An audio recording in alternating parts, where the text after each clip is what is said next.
ഇന്നെന്റെ നാടായിട്ടുള്ള പൊക്ലായിനെ കുറിച്ചുള്ള ഒരു ചരിത്രമാണ് നിങ്ങളോട് പറയുന്നത്. എന്റെ വീടിന്റെ മുന്നിലൂടെ പോകുന്ന ഈ റോഡിലൂടെ നേരെ പടിഞ്ഞാറ്റ് ചെല്ലുമ്പോൾ കാണുന്നത് വലിയറമ്പ് പെട്രോൾ പമ്പിന്റെ മുന്നിലൂടെ പോകുന്ന ഈ റോഡിന്റെ പേരാണ് ടിപ്പു സുൽത്താൻ റോഡ്. ടിപ്പു സുൽത്താന്റെ പടയോട്ട കാലത്ത് തൃപ്രയാർ മുതൽ അഴീക്കോട് വരെയുള്ള ഈ പ്രദേശങ്ങളിലെ കാടുകളൊക്കെ വെട്ടി തെളിയിച്ച് അവരുടെ പടയാളികൾക്ക് സഞ്ചരിക്കാനുള്ള ഒരു പാത നിർമ്മിച്ചിരുന്നിട്ട് ആ പാതയിലൂടെയാണ് ഇപ്പൊ ഈ റോഡുകളൊക്കെ വന്നിട്ടുള്ളത്. അതുകൊണ്ടാണ് ഇതിനെ ടിപ്പു സുൽത്താൻ റോഡ് എന്ന് പറയുന്നത്. വണ്ടികളിൽ മാത്രം എണ്ണടിച്ചാൽ പോരല്ലോ, മനുഷ്യന്മാർക്ക് എണ്ണടിക്കണ്ട. ആ ഒരു കൺസെപ്റ്റില് സർക്കാർ കൊണ്ടുവന്ന ബിവറേജും ഇവിടെ സ്ഥിതി ചെയ്യണത്. ബിവറേജ് വരാതിരിക്കാൻ വേണ്ടി സമരം ചെയ്ത പല ആൾക്കാരെ അവർ ഉപജീവന മാർഗത്തിന് വേണ്ടി ചെറുകിട കച്ചവടങ്ങൾ ചെയ്യുന്ന കാഴ്ചയും നമ്മൂടെ കാണാറുണ്ട്. വൈകുന്നേരം ആയി കഴിഞ്ഞാലേ കൊടുങ്ങല്ലൂര് ടൗണിനേക്കാളും ജനസാന്ദ്രത കൂടിയൊരു പ്രദേശമായി മാറട്ടെ ഞങ്ങളെ പൊക്ലായി. ഈ പ്രദേശത്തിന് പൊക്ലായി എന്നൊരു പേര് വരാനൊരു കാരണമുണ്ട്. തീരദേശത്തിന്റെ പരമ്പരാഗത കൃഷിയായിട്ടുള്ള പൊക്കാളി കൃഷി മുൻകാലങ്ങളിൽ ഏറ്റവും അധികം നടത്തി വന്നിരുന്ന ഒരു പ്രദേശമാണ് ഈ പൊക്ലായി.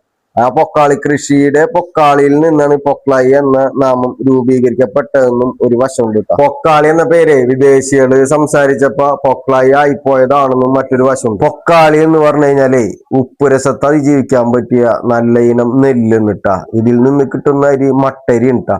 അതുകൊണ്ട് തന്നെ എറണാകുളം, തൃശ്ശൂർ, ആലപ്പുഴ ജില്ലകളിലെ തീരപ്രദേശങ്ങളിൽ ഏറ്റവും കൂടുതൽ കൃഷി ചെയ്തിരുന്നത് ഈ പൊക്കാളി ഇനത്തിൽപ്പെട്ട നെല്ലുണ്ട. ബിവറേജിന്റെ വരവോടെ പൊക്ലായിലുണ്ടായ ഏറ്റവും വലിയ മാറ്റം ഒരുപാട് ചെറുകിട കടകൾ വന്നുള്ളതാണ്. അതിൽ എടുത്തു പറയാവുന്നത് ഹോട്ടലുകളും ചായക്കടകളും ഉണ്ടാവും. ഒരുപാടുണ്ട് പൊക്ലായില്.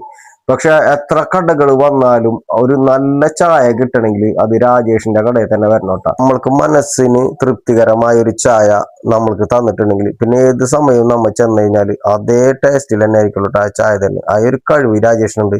അതെന്റെ മാത്രം അഭിപ്രായമല്ല, പൊക്ലായിൽ ഒട്ടുമിക്ക ആൾക്കാരെയും അഭിപ്രായം ഈ പറയുന്നത്. എന്റെ ഓർമ്മയില് പൊക്ലായിൽ പണ്ടാകെ 2 ചായക്കടകൾ ഉണ്ടായിരുന്നു. ഒന്ന് വാസുച്ചാറിന്റെ ചായക്കടയും മറ്റൊന്ന് മാരുതി ഹോട്ടലും ഉണ്ടാകും. ഇത് രണ്ടും പണ്ട് പൊക്ലായിൽ ഉണ്ടായിരുന്നു. വാസുച്ചാറിന്റെ മോൻ മണി എന്റെ സുഹൃത്തുണ്ടാ. ഞങ്ങൾ ഒരുമിച്ചിന് മണ്ടത്തറ സ്കൂളിലൊക്കെ പോവാം. അപ്പൊ അവന്റെ അച്ഛന്റെ കടയിൽ നിന്ന് കൊണ്ടുവരുന്ന സവാളയുടെ രുചി ഇന്നും എന്റെ നാവിൻ തുമ്പത്തുണ്ട്. ഞങ്ങൾ ഇരുന്ന് സംസാരിക്കുന്ന ഈ ഭാഗം പണ്ടത്തെ റേഷൻ കട ഇരുന്നിട്ടാ. ഇന്ന് പാർട്ടി ഓഫീസിന് പണ്ടത്തെ ഗോപാൽച്ചാറിന്റെ റേഷൻ കട ഇട്ടത്. ഇവിടെ വന്ന് അരി മേടിച്ചതും മണ്ണെണ്ണ മേടിച്ചതും ഒരുപാട് ഓർമ്മ ഉണ്ട്. ഈ ഫ്രൂട്ട്സ് കട കാണുന്ന ഭാഗത്തുണ്ട് എന്റെ മൂത്താപ്പായിട്ടുള്ള അബ്ദുൽക്കാർക്ക് പണ്ട് ഫ്രൂട്ട്സ് കട നടത്തിയിരുന്നത്. ഈ ചെരുപ്പ് കട കാണുന്ന ഭാഗത്തുണ്ടാ തേനാശ്ശേരി വിശ്ചേട്ടൻ പണ്ട് ഹാർഡ്വെയർ ഷോപ്പ് നടത്തിയിരുന്നത്.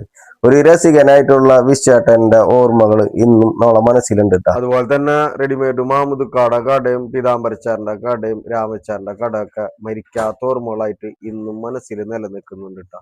അപ്പൊ പൊക്ലായിനെ കുറിച്ചുള്ള നിങ്ങൾ ഓർമ്മകൾ കമന്റ് ആയിട്ട് രേഖപ്പെടുത്തിക്കോട്ടെ. അപ്പൊ നല്ല വീഡിയോ ആയിട്ട് പിന്നെ കാണാട്ടാ. ബായ്.